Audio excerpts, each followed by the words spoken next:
Greetings all. The world of lost games is a strange and disturbing place. These games that were once released into the world, but have since vanished into obscurity, their existence known only to a select few who keep them in memory.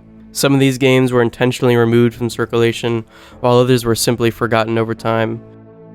But regardless of how they disappeared, they all share one thing in common. They remain unplayable. In the age of the internet, it's hard to imagine anything truly being lost forever, but when it comes to video games, there are countless titles that have been lost to time. Some of these games were never popular to begin with, while others were once beloved by people around the world, but now only existing as rumors and legends with no tangible evidence of their existence. In this video, I dive into the world of Lost and Found and try to uncover the remaining pieces of a once popular game.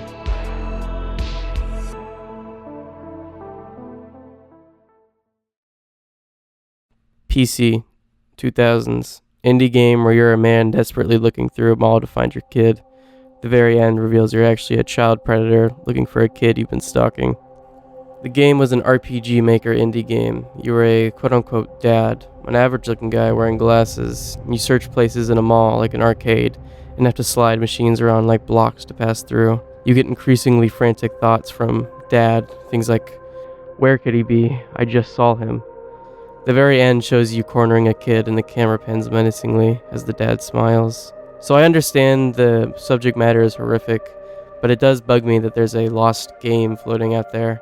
I thought I would have made a bigger controversy. Any help is appreciated.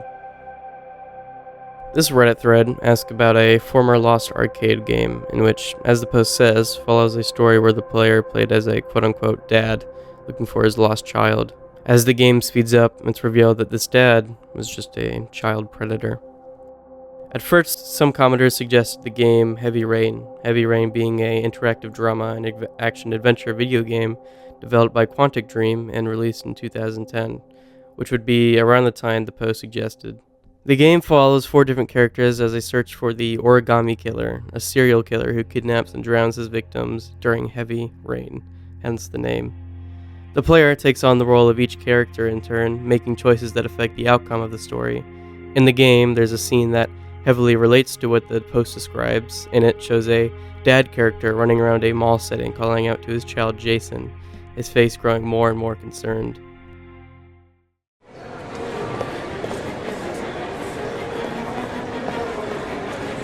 Jason!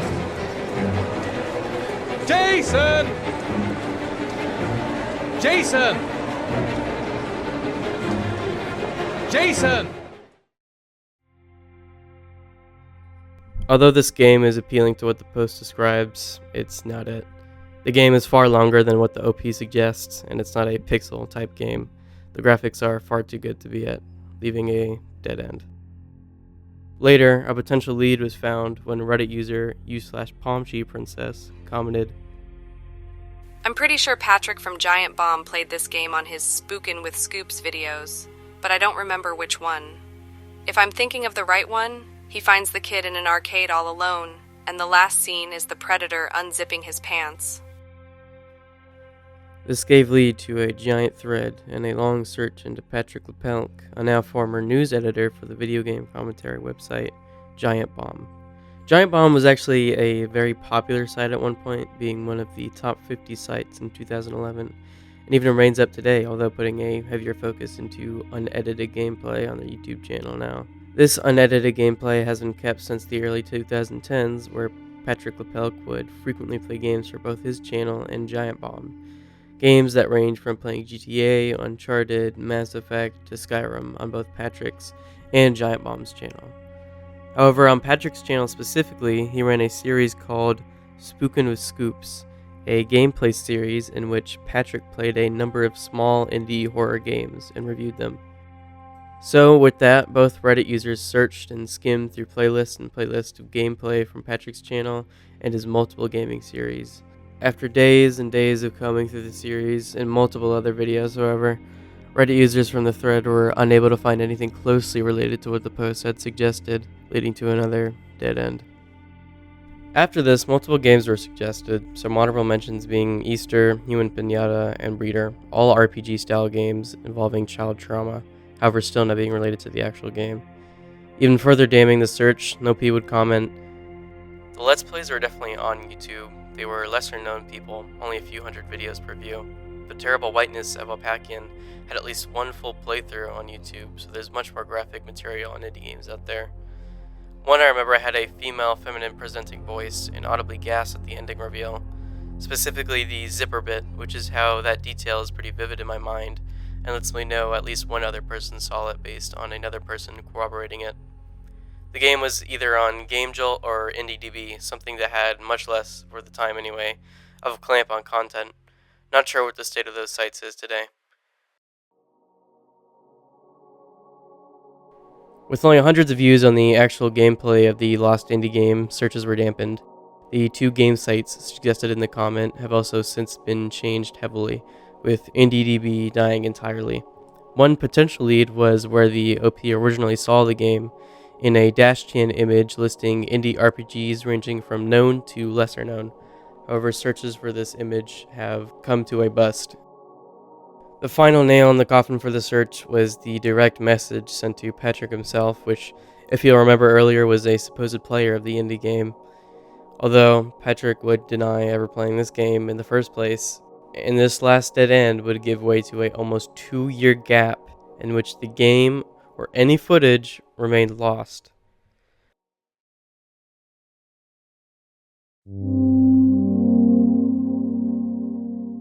Some of the most frustrating lost pieces of media, in my opinion, are the ones you know aren't lost. Somewhere hidden in a thread, small YouTube channel, 4chan post, anything. Knowing that months, years, even decades ago, someone saw a piece of online media for the very last time, forgetting even the most important details of it. Sometimes we can even forget the game entirely.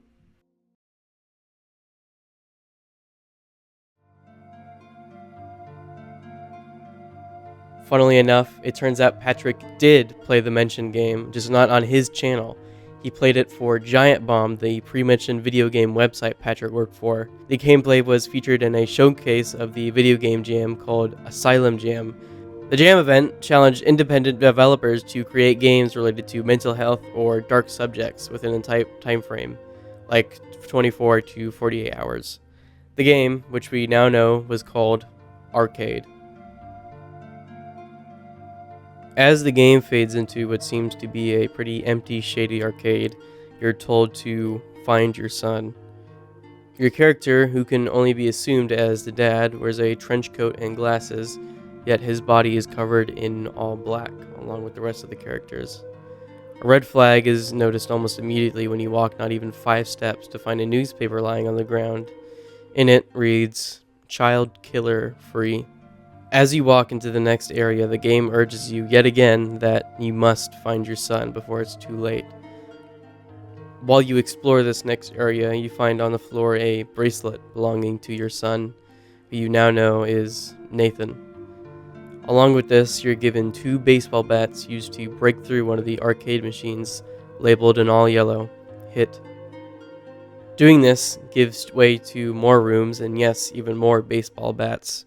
However, in a brighter room, you find a picture labeled simply as "A picture of me and my son."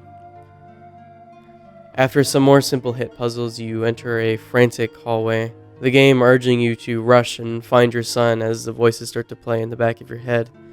This all speeds up until you reach the end of the hallway and enter the next room where, well, this final part of the game is not as good as explained in words, so it's best if I just show you, and trigger warning, by the way.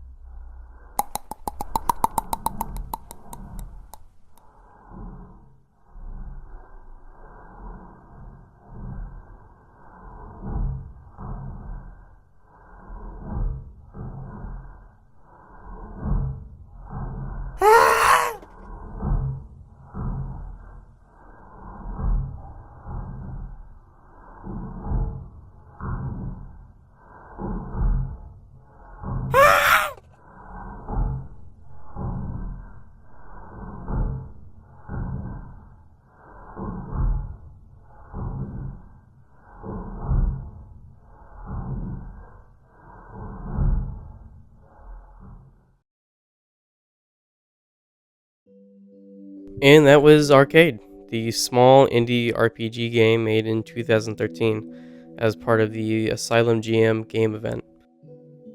There's not too much that follows after the game was discovered, as most loose ends were tied up knowing that the game was made as part of a event, which was probably one of the main reasons why it was so talked about, especially with a title like Arcade. I mean, I tried to search up Arcade the game, and you just can't. You can't find the game if you just look up Arcade the game. You have to look up Arcade Asylum Jam.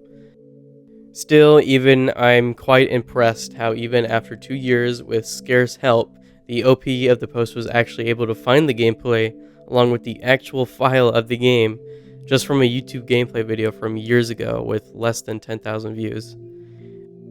Anyways, I hope you guys enjoyed that small little internet mystery, and let me know if you guys want to see much longer type of videos like these, because I always have fun researching type of videos like these. And with that, thank you for watching, and good night.